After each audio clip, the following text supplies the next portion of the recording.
Assalamualaikum warahmatullahi wabarakatuh. Halo sahabat Bawaslu. Hari ini Jumat tanggal 14 November tahun 2025. Kita kembali hadir di acara podcast Bawaslu Lensa dengan segmen Kolega. Segmen Kolega hari ini adalah salah satu segmen yang mencoba untuk menghadirkan mitra Bawaslu dari berbagai elemen. Alhamdulillah pada kesempatan hari ini kita bisa menghadirkan teman-teman dari Prasojo, Persatuan Sekretaris Desa se-Kabupaten Purworejo. Alhamdulillah sudah hadir di kantor Bawaslu ini. Kita sapa terlebih dahulu. Ini beliau adalah Bapak Anjas Prasetyo, SEMAP. Assalamualaikum, Waalaikumsalam. Pak Anjas. Sore, Bu Ida. Ya, beliau ini adalah Sekdes Desa Golok, Kecamatan Banyuurip, dan kebetulan sebagai Ketua Prasojo di Kabupaten Purworejo. Selanjutnya ada Bapak Arismanto, AMD. Assalamualaikum Pak Aris, sehat? Alhamdulillah. Ya, beliau ini adalah Sekretaris Desa Semono, Kecamatan Bagelen. Beliau ini jabatannya di Prasojo adalah sebagai Sekretaris Prasojo di Kabupaten Purworejo. Bagaimana nih Pak Anjas, Pak Aris? Ya. Sehat toh? Alhamdulillah sehat Ibu Ida. Walaupun situasi hujan kita tetap semangat untuk hadir di Bawaslu. Alhamdulillah. Ya, mudah-mudahan Bu Ida beserta jajaran di Bawaslu juga dalam keadaan sehat walafiat. Amin. Alhamdulillah ini. Walaupun di non tahapan kita selalu masih berkontribusi ini. Salah satunya bisa menghadirkan dan mengundang panjenengan ke sini. Terima kasih waktunya Pak Anjas, Pak Aris. Sama-sama Bu Ida. Kita langsung saja mungkin ini ya bincang-bincang atau kegiatan hari ini yang tentunya tidak jauh-jauh dari kesehariannya Pak Anjas, Pak Aris selaku Sekretaris Desa. Kemarin kita sudah melaksanakan pemilu di tahun 2024 dan tentunya peran Sekretaris Desa di masing-masing wilayah pasti ada ya Pak ya, di pemilu maupun di pemilihan atau pilkada. Nah mungkin bisa diceritakan Pak Anjas, nanti Pak Anjas, Pak Aris ya terkait dengan penyelenggaraan pemilu di tahun 2024 di tempat panjenengan. Mungkin bisa diceritakan sekilas Pak Anjas. Terima kasih Bu Ida. Terkait dengan pemilu di tahun 2024 ya, khususnya di desa kami di Desa Golok, Kecamatan Banyuurip, alhamdulillah berjalan dengan lancar ya, karena ini juga berkat dukungan dari panitia pengawas di desa kita ya, ada salah satu pengawas yang memang mengawasi jalannya pemilu di Desa Golok. Kemudian memang kita selaku pemerintah desa selalu bekerja sama maupun berkolaborasi ya dengan stakeholder pemilu ya, baik itu Banwaslu ya, juga KPU atau kalau di desa namanya PPS. Ya, PPS. Jadi dalam kesehariannya ataupun dalam melaksanakan tugas ya, PPS ini selalu bekerjasama dengan pemerintah desa terkait dengan data pemilu ya, karena data pemilu ini pastinya yang mempunyai adalah data yang ada di desa. Itu data otentik ya, termasuk KTP maupun KK ya, itu selalu kita bekerjasama juga dengan pengawas yang ada di desa. Kita bersinergi 3 rumpun ini ya, dari desa, kemudian dari PPS dan dari panitia pengawas selalu berembuk, kemudian apapun permasalahan yang ada terkait dengan data ya di awal ya, ini kita selalu musyawarahkan. Seperti itu ya. Iya. Juga dengan papan-papan APK ya, alat peraga kampanye, kita juga ikut menentukan ya, waktu itu menentukan di mana tempatnya yang kira-kira strategis ya, dan kita juga ikut mengawasi juga Bu Ida. Menentukan ya, kita dari pemerintah desa itu menentukan karena dari pihak KPU juga menanyakan ya, kira-kira tempat strategis di mana yang cocok untuk menempelkan APK yang di wilayah panjenengan. Di wilayah kita. Maka pada waktu itu ya kita tentukan ada beberapa lokasi seperti itu Bu Ida, dan alhamdulillah berjalan lancar.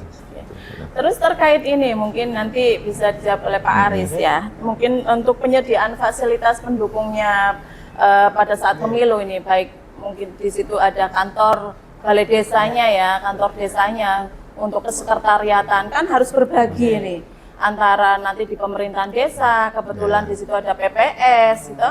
Nah, ini untuk memfasilitasi teman-teman dari PPS pada saat pemilu atau pemilihan itu bagaimana? Itu yang pertama. Terus selanjutnya logistiknya juga ini seperti apa gitu? Apakah berbarengan atau kongsi seperti itu? Gimana Pak? Ya, baik, terima kasih. Jadi peran Sekdes secara umum tentu sangat berperan Mas ya, karena di situ sekretaris desa kan sebagai sekretariat juga di PPS. Jadi sekretaris desa nanti menyiapkan fasilitas untuk sekretariatnya, terus nanti bahkan sampai personel yang akan dijadikan penyelenggara ya. Di PPS mana-mana kan ikut membantu. Jadi seperti itu. Berarti ada komunikasi ya, antara ibaratnya teman-teman di pemerintahan desa itu sudah ya itu nanti berbagi di sini, terus teman-teman yang perangkat desa nanti juga diletakkan di penyelenggara seperti itu ya, kan, ditawarkan di penyelenggara. Seperti kami kan juga sedikit banyak tahu SDM yang calon jadi penyelenggara itu. Untuk yang di PPS-nya ya, baik yang kesekretariatan maupun yang di PPS-nya ya. Baik. Termasuk tadi Bu Ida, termasuk tempatnya juga yang tadi Bu Ida tanyakan, di desa itu kita menyelenggarakan ataupun menyiapkan satu tempat yang memang khusus ya untuk penyelenggara pemilu. Jadi dikhususkan, tidak dibarengkan dengan dikhususkan untuk ruangan tersendiri ya, sekretariatan ya. Ya, berarti di situ ada komunikasinya ya Pak ya, ada pembagiannya. Selalu koordinasi. Selalu koordinasi ya. Baik. Terus mungkin gini Pak, terkait dengan dukungan administrasi ini, terkait dengan dokumen dan kebutuhan daftar pemilih juga difasilitasi oleh teman-teman sekretaris desa di situ ya Pak, atau oleh perangkat-perangkat desa yang membidangi seperti itu. Ya, kita selalu fasilitasi. Jadi kita ikut di dalamnya itu Mas. Ya, kita memfasilitasi ya, baik itu data yang ada di desa, kemudian kita juga bekerjasama dengan RT RW ya. Karena yang tahu persis kondisi di masing-masing juga RT RW, kemudian Pak Kepala Dusun ya. Intinya dari sisi data kita selalu update ya. Kalau kemudian ada yang keluar masuk, kemudian ada yang kemudian awalnya dari TNI, Polri, kemudian sudah pensiun maupun ada yang pemula, itu kita selalu update ke penyelenggara pemilu. Pada saat tahapan itu ya? Pada saat tahapan. Pada saat tahapan. Pada saat tahapan ya. Iya. Berarti kalau yang di luar tahapan pada saat sekarang ini ya, sekarang ini penyelenggarakan di luar tahapan ini sedang ada kegiatan PDPB, yaitu pemutahiran data pemilih berkelanjutan. Nah, peran teman-teman sekretaris desa ini ya, mungkin di desa-desa ini, kalau Bawaslu mencoba untuk mencari datanya, seperti yang kematian, mungkin yang pindah domisili, juga yang alih status, ini bagaimana Pak? Ya. Jadi di desa itu kita punya datanya Bu Ida. Jadi proses keluar masuk ya. Itu kan terekam, terregistrasi ya. Kemudian memang kita himbau ke masyarakat agar kemudian KTP ataupun data yang ada di KK maupun KTP itu selalu diupdate. Ya, mungkin ada yang sudah lulus, ada yang meninggal ya Pak ya. Pemilih pemula. Ya, itu memang seluruh data ya, sirkulasi data itu semuanya masuk di pemerintah desa, dan nanti memang ada teman kita perangkat yang khusus untuk mencatat hal tersebut. Berarti selalu update ya Pak? Selalu ya, update terus ya. Nah ini Pak, kalau Prasojo ini kan Persatuan Sekretaris Desa se-Kabupaten Purworejo. Paguyuban. Oh, paguyuban ya. Ya. Nah, kalau yang kelurahan ini masuk tidak dalam Prasojo ini, Pak? Tidak. Oh, begitu ya. Tidak masuk. Berarti tidak masuk. Tidak Nah, masuk. Ya. ini kalau teman-teman di kelurahan itu ketika mau mengakses akte kematian, kalau di pemerintahan desa cepat ya, Pak ya? Ya, cepat Cepat, ada. Disediakan layanan itu Ada aplikasi ya. Aplikasi untuk semua, kayak kita akan mendapatkan data-data yang akte kematian yang warga sudah meninggal itu bisa ya. Bisa ya. Oh, kalau di kelurahan itu kan kita masih kesulitan ya untuk mencari itu. Nah, berarti ini untuk Prasojo tidak termasuk dalam paguyuban ini ya, Pak ya? Iya. Sekretaris kelurahan Tidak. Tidak ya. Ya, jadi Prasojo ini hanya khusus sekretaris desa yang ada di desa ya. Gitu ya. Terus Pak, programnya panjenengan ini ya, program Prasojo ini mungkin di internal itu apa, di eksternal apa, mungkin bisa disampaikan Pak ya, karena panjenengan selaku ketua ini pasti ya, pasti ada programnya, ada paguyuban ada programnya gitu. Iya Bu Ida, sebenarnya kita hanya sebatas paguyuban ya. Paguyuban ini tujuan kita untuk saling membantu, tukar-menukar informasi dalam melaksanakan tugas kita di desa. Seperti itu. Jadi karena kita bukan suatu lembaga, tidak ada aktenya ya. Jadi memang kita tidak punya program kerja yang memang harus kita capai maupun target itu tidak ada. Jadi tujuan kita ya umpamanya saat ini kita akan melaksanakan kegiatan pembuatan APBDes tahun 2026 umpamanya ya. Ini kita dari pengurus yang mengusahakan pagu definitif ataupun nanti pagu anggaran dan sebagainya. Jadi kita membantu dalam hal pekerjaan. Kemudian kalau teman kita Pak Aris ini memang nanti kalau pengajuan apapun kita ada Pak Aris yang lebih dahulu membuat format, kemudian setelah itu jadi itu bisa di grup karena kita punya grup yang jumlahnya itu 369 Sekdes Kabupaten Purworejo. Jadi paguyubannya hanya sebatas untuk memperlancar pekerjaan. Hanya memang kita setiap beberapa bulan, kalau dulu setiap bulan sekali kita mengadakan silaturahim ke kecamatan-kecamatan. Ke kecamatan ya, bukan ke desa-desanya ya. Di kecamatan. Di kecamatan betul ada paguyuban, sana ada pertemuan kita hadir. Di kecamatan Bruno ada pertemuan kita hadir. Iya, jadi setiap kecamatan ada paguyuban sekdes juga, Ibu Ida. Prasojo kecamatan itu rata-rata mereka mengadakan kegiatan rutin setiap bulan sekali di rumahnya A, B itu arisan lah. Oh, arisan nanti berkeliling tapi khusus yang sekretaris sekdes. Kita dari pengurus kabupaten yang hadir ke tiap kecamatan. Ya, pastikan di situ nanti menguatkan ya Pak. Betul, ya dari ya. masing-masing. Komunikasi. Misalnya ada kesulitan apa, nanti kita saling membantu. Saling membantu. Seperti itu ya.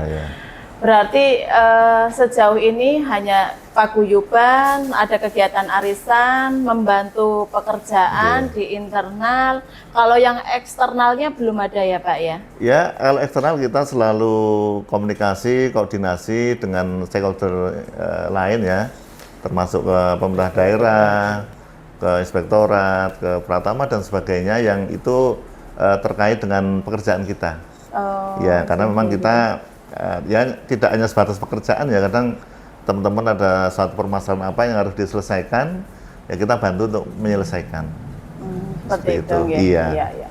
Berarti ya ini cukup cukup rutin juga ya. Dan teman-teman. Kemudian Bu Ida dalam hal pembuatan draft perda maupun perbub ya, khususnya perbub itu paguyuban Prasojo selalu ikut dalam ini Pak pembuatannya di Pemda di kabupaten. Selalu dilibatkan ya. Selalu dilibatkan. Seperti itu. Ya. Terus ini Pak, kalau panjenengan kan dari Prasojo ya, terus dengan PPDI itu ada persamaannya apa tidak Pak? Ya, sebenarnya Prasojo ini kan perangkat ya, perangkat hanya khusus sekretaris desa. Dan kita punya naungan lagi yang lebih besar yaitu PPDI. Seperti gitu. Jadi teman-teman yang ada di Prasojo ini juga ikut pengurus PPDI. Ya. Double job nggak apa-apa itu, double jabatan gitu, double Ya. kepengurusan. Nggak apa-apa. Nggak apa-apa ya. Di PPDI ada artinya kayaknya membolehkan kalau kemudian kita double jabatan ya. Seperti Ya, itu. apalagi ini masih dalam satu naungan maupun satu profesi. Yang penting di perangkat desanya itu ya lebih atasnya itu perangkat desanya ya Pak ya. Oke. Seperti itu. Nah, ini berkaitan dengan apa namanya Prasojo, PPDI sampai hari ini kan untuk pengawasan ya Pak ya, pengawasan di pemilu maupun di pilkada ini kan pasti keterlibatan masyarakat secara langsung.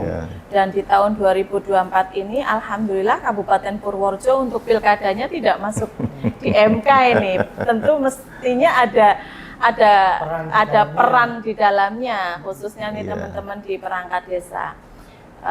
Mungkin bisa diceritakan bagaimana bisa membangun komunikasi yang baik dengan warga di lingkungan Pak Anjas, Pak Aris seperti itu. Karena masyarakat yang sebenarnya tahu atau tidak tahunya itu kan yang paham panjenengan seperti itu. Mungkin ya, bisa diceritakan. Sosialisasi tahapan pemilu itu kita juga ikut membantu Sosialisasi, terus terkait dengan ya pelanggaran pemilu juga kita sampaikan ke masyarakat seperti itu. Iya Bu Ida, jadi memang di desa itu kan banyak sekali kegiatan pertemuan. Ya sebenarnya kan masalah pelanggaran ini karena bisa jadi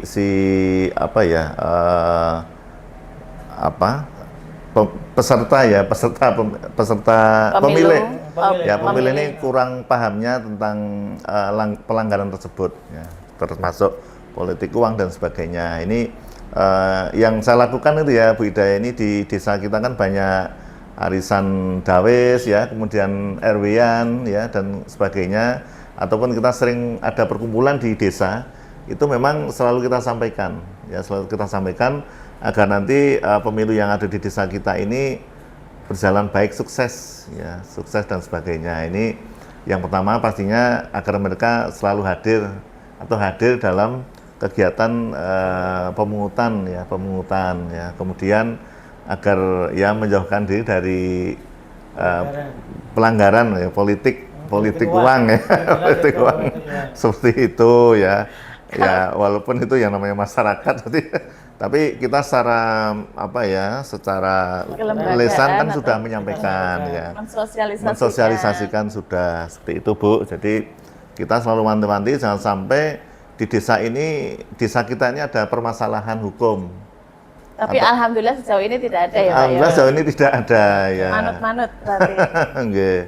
Karena sering sosialisasi ya Pak setiap. Karena sering sosialisasi, karena nanti apapun yang terjadi oleh warga kita kan tetap nanti perangkat desa yang ikut terbawa ya, minimal mendampingi dan sebagainya. Jelas omongannya sih digugu. Seperti itu Bu. Sebenarnya susah nggak sih? Lebih susah mengadministrasikan surat-surat, mengelola surat, apa lebih susah ke warganya Pak ini Pak? Ya, kalau ke warga itu sebenarnya menurut saya unik ya, namanya warga kan setiap orang punya karakter berbeda-beda ya. Jadi sebatas kita itu bisa memberikan suri tauladan, contoh yang baik, kita tidak banyak permasalahan baik itu di rumah tangga maupun di pemerintah desa. Insya Allah kita sebagai perangkat desa itu omongan kita masih digugu gitu, Bu Ida, masih manut lah ya. Makanya itulah yang memang kita jaga sebagai perangkat desa agar kita tidak ya melanggar maupun ya berbuat yang tidak baik ya, seperti itu.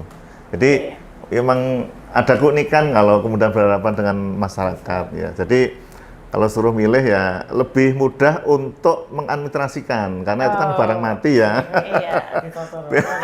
Seperti itu ya. Di lembur pun bisa ya. Karena kan biasanya gini Pak, kalau sekretaris desa itu kan ruwet rentengnya desa itu ada di kepala sekretaris desa, baik itu teknisnya, kadang-kadang juga bisa mengambil kebijakan ya Pak ya. Iya nggak betul Pak ini? Betul ya. Iya toh. Nah, ini kan ketika pemilu pilkada yang harus benar-benar disampaikan, disosialisasikan, sebagai perangkat desa juga harus netral, pemerintahan desa juga harus netral. Nah, ini kan berat tanggung jawabnya. Pasti kan orang-orang pilihan yang menjadi perangkat desa karena dekat sekali dengan masyarakat seperti itu. Konek malah kayak melu masuk kita. Nah, akhirnya kan tadi sudah disampaikan Pak Anjas juga sih ya. Selagi masih bisa dijadikan contoh, masyarakat masih gugu atau masih mendengarkan apa yang disampaikan oleh pemerintahan desa khususnya. Saya kembali ke tadi ya Pak ya, terkait dengan prasojo. Ketika ada perumusan baik itu perbub atau perda selalu dilibatkan. Nah, di sini saya tertarik Bawaslu sebagai lembaga pengawas karena kami itu secara personel kan sangat terbatas ya Pak ya, sangat terbatas. Kami di kabupaten untuk komisioner hanya 5, ada yang 3 di kota. Terus untuk teman-teman pengawas di tingkat kecamatan, di tingkat desa itu pun terbatas. Secara tidak langsung kan kita ke pengawasan itu lebih sejatinya adalah masyarakat itu sendiri ya Pak ya.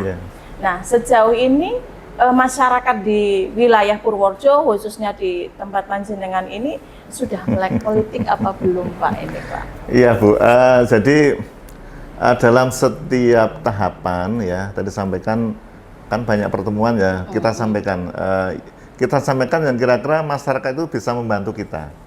Ya contoh kalau kemudian banner maupun pamflet gambar-gambar APK itu kan tidak boleh ditempel di pohon ya, di paku itu kan nggak boleh. Nah dengan demikian kita akan sampaikan ke masyarakat, tolong kalau kemudian nanti ada calon ya dan sebagainya kok nempel ini tolong disampaikan kepada pemerintah desa maupun pengawas pemilu yang ada di desa.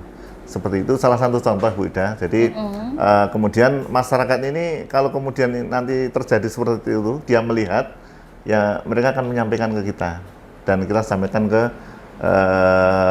panitia pengawas pemilu yang ada di desa. Oh, sudah seperti itu sudah ya Pak seperti ya? Itu ya. Jadi kita sampaikan pemilu seperti ini, larangan dan sebagainya.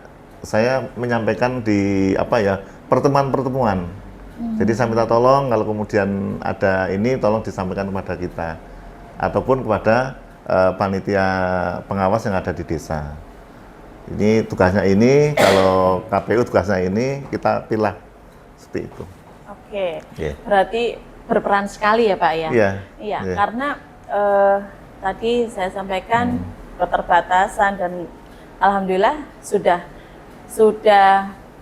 paham atau mungkin mulai paham dan mengenal ya, mungkin mengenal dengan adanya pemilu atau politik ya katakanlah seperti itu masyarakat di desa wilayah jenengan.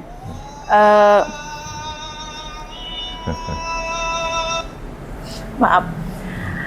Selanjutnya Pak, ketika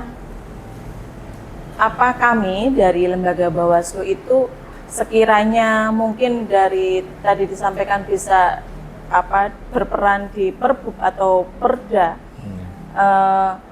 Di sana kan teman-teman dari sekretaris desa ini paham regulasinya yang ada di desa terkait dengan anggaran.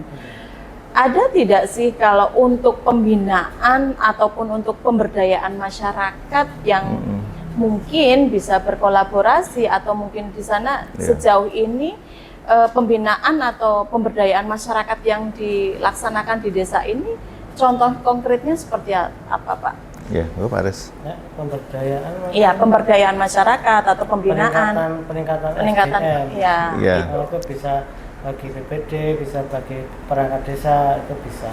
Ya, jadi mungkin gini Bu Ida. Jadi terkait dengan pemberdayaan itu di fitur keuangan desa ada. Ya, pemberdayaan itu hanya kalau kita menggunakan istilah dana desa itu pemberdayaan yang sifatnya nanti lebih ke masyarakat ya. Masyarakat. Jadi contoh pemberdayaan untuk pembuatan ceripeng namanya, itu ya, ataupun untuk anak-anak muda itu anti narkoba ya, itu boleh. Ya. Sebenarnya kalau yang dari pemilu ini kan mungkin sosialisasi anti politik uang gitu ya, anti politik uang itu saya kira ya itu bisa masuk di APBDes. Bisa ya, bisa. Bukan dari sumber dana desa. Tapi mungkin bukan dari sumber dana desa, bisa dari PDRD, bisa dari ADD atau dari bisa PAD. dari ADD ya. Boleh, sangat boleh. Ya. Berarti itu ada kelompok-kelompok yang mungkin dispesifikan dalam anggaran tersebut ya. Mungkin kelompok perempuan atau kaum marginal atau mungkin tadi disebutkan pemuda ya atau Karang Taruna di situ. Itu bisa dimasukkan dalam hal pembinaan gitu. Bisa ya. Ibu. Sebenarnya tidak harus terkelompok ya. Kalau kemudian itu untuk politik isu-isu ya itu bisa ya warga masyarakat dari berbagai umur itu bisa. Boleh ya Pak. Boleh. Atau mungkin sejauh ini sudah pernah atau belum Pak dilaksanakan di desa? Kita sering, tapi mungkin tidak dari dana desa ya. Jadi kita mengundang remaja ya untuk sadar hukum itu ada, kemudian anti narkoba, ya kemudian kesehatan remaja, ya hal-hal itu kita sering Bu. Oh ada ya Pak? Ada. Dan itu diisi dari instansi lain. Dari instansi lain. Dari instansi mengundang, berarti desa itu mengundang, mengadakan program itu sudah masuk di RKP atau sudah masuk di RPJM atau bagaimana? Iya, itu harus masuk di RKP dulu, RPJ dulu, baru RKP dan APBDes ya. Jadi kalau kemudian lembaga ingin masuk ke desa untuk memberikan sosialisasi itu 1 tahun sebelumnya sudah. Jadi di bulan Juni lah, bulan Juni koordinasi akan nanti masuk di RKP tahun berikutnya. Seperti itu. Jadi untuk pendidikan politik katakanlah ya, boleh untuk sosialisasi ya. Itu juga bisa untuk peningkatan SDM yang ada di wilayah. Boleh. Bapak Bu. Pak Anjas itu. Oke, baik, terima kasih sekali nih Pak Anjas, Pak Aris. Bincang-bincangnya sore hari ini mudah-mudahan bermanfaat bagi kita semua, dan kami dari Bawaslu mengucapkan banyak terima kasih sekali atas kehadirannya. Banyak sekali hal-hal yang diperoleh informasinya, dan ternyata peran sekretaris desa atau dari perkumpulan prasojo ini sangat berpengaruh ya di masyarakat secara umum dan secara khusus di paguyuban sekretaris desa, saling melengkapi seperti itu nggih. Terima kasih atas waktunya, mungkin kita cukupi untuk bincang-bincang hari ini.